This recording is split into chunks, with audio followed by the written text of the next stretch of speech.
प्रिय बहनों और भाइयों, बेटे और बेटियों, हम सब मिलकर कोरोना के खिलाफ युद्ध लड़ रहे हैं। राहत की बात यह है कि अब लगातार पॉजिटिविटी रेट कम होता चला जा रहा है। 22 अप्रैल को पॉजिटिविटी रेट जहाँ 24.29% था, ये घटते घटते आज 25 अप्रैल को 23.01% हो गया। एक और राहत की बात है कि अब जहाँ संक्रमित होने वाले भाई और बहनों की संख्या लगभग स्थिर है, 13,000 के आसपास बनी हुई है, वहीं स्वस्थ होकर घर जाने वाले भाई और बहनों की संख्या तेजी से बढ़ी है। 19 अप्रैल को ये संख्या 6,836 थी, 25 अप्रैल को बढ़ के 11,324 हो गई। लगातार स्वस्थ होने वालों की संख्या बढ़ रही है, रिकवरी रेट हमारा बढ़ता चला जा रहा है, लेकिन अभी लंबी लड़ाई बाकी है। और याद रखिए, ये जो रिकवरी रेट बढ़ी और पॉजिटिविटी रेट कम हुआ, इसका सबसे बड़ा कारण है आपका सहयोग। कोरोना कर्फ्यू, कोरोना से लड़ाई घर के बाहर निकल के नहीं जीती जा सकती।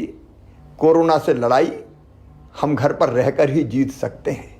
हम घर पर रहे, इसलिए संक्रमण की दर अब घटती और है। आप सबसे मैं निवेदन करना चाहता हूँ, ये सहयोग लगातार आवश्यक है। धैर्य और संयम से हमको इस लड़ाई को लड़ते रहना है। मेरी प्रार्थना है कि हमारे गांव में अगर किसी मोहल्ले में कुछ घरों में संक्रमण है तो एक माइक्रो कंटेनमेंट एरिया बना दीजिए। उस इलाके को अलग करके वहाँ रहने वाले भाई बहनों की आवश्यकता हम घरों में पूरी कर देंगे, लेकिन वो वहाँ से बाहर ना निकले, ताकि संक्रमण को फैलने से हम रोक सकें। अगर हमारे शहर में किसी कॉलोनी में, किसी मोहल्ले में संक्रमित भाइयों और बहनों की संख्या ज़्यादा है, तो वहाँ माइक्रो कंटेनमेंट एरिया बना के, मतलब उतने इलाके को कंटेन करके हम संक्रमण को बाहर फैलने से रोक दें। ये सहयोग अत्यंत आवश्यक है और इसलिए अब माइक्रो कंटेनमेंट एरिया बनाने की नीति भी इस लड़ाई में हमने सम्मिलित की है। मेरे प्रिय बहनों और भाइयों, जब हमारा कोई परिजन संक्रमित होता है तो मन में तकलीफ और व्यथा होना बहुत स्वाभाविक है, लेकिन कई बार ये देखा गया है कि बड़ी संख्या में पॉजिटिव पेशेंट के साथ परिजन अस्पताल आते हैं। मैं आपसे निवेदन करना चाहता हूँ, इसके कारण एक और आप स्वयं संक्रमित हो जाते हैं तो आप खुद का भी नुकसान करते हैं, और आप संक्रमित हो गए तो फिर आपके परिजन की देखभाल कौन करेगा। और इसलिए मैं निवेदन करना चाहता हूँ कि किसी का आना परिजन के साथ आवश्यक है तो कोरोना गाइडलाइन का पालन करते हुए आए। ज़्यादा संख्या में लोग बिल्कुल ना आए, और अस्पताल में तो संक्रमित को भर्ती करवाने के बाद वार्ड में कतई ना जाएं, बिल्कुल ना जाएं। आप अगर कोरोना पॉजिटिव पेशेंट्स के वार्ड में अंदर जाएंगे तो आप स्वयं संक्रमित हो जाएंगे। इससे संकट और बढ़ेगा और गहराएगा। इस समय हमको संक्रमण बढ़ाने में योगदान नहीं करना, संक्रमण रोकने में योगदान करना है। हर संभव प्रयास हम कर रहे हैं व्यवस्थाएं बनाने का। कई बार जब बड़ी संख्या में संक्रमित भाई बहन आते हैं तो व्यवस्थाएं छोटी पड़ने लगती है।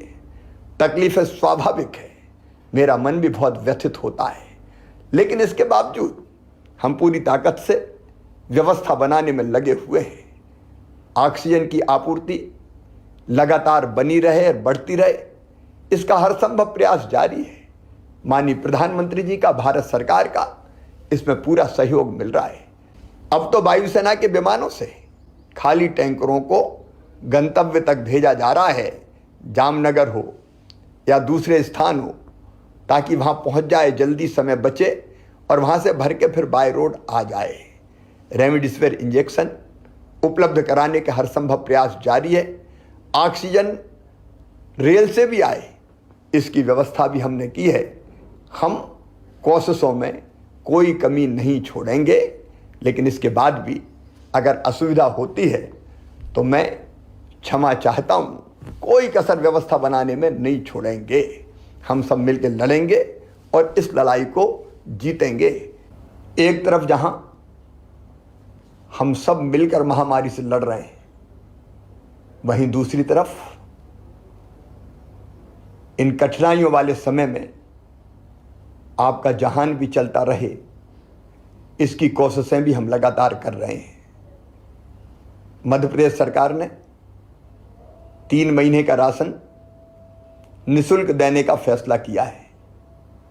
माननीय प्रधानमंत्री जी ने, भारत सरकार ने भी 2 महीने का राशन मई और जून का निःशुल्क देने का फैसला किया है।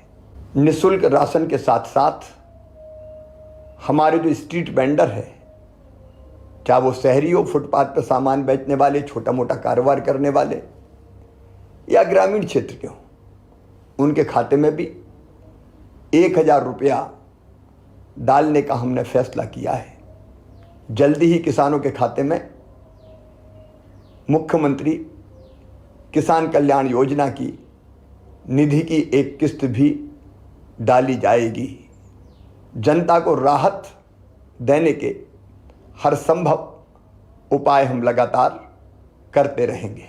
लेकिन एक बात और ध्यान रखिएगा, इस लड़ाई में अगर हमारे सेनापति कोई हैं तो वो सेनापति है डॉक्टर्स, पैरामेडिकल स्टाफ, हमारी नर्स बहनें, हमारे वार्ड बॉय।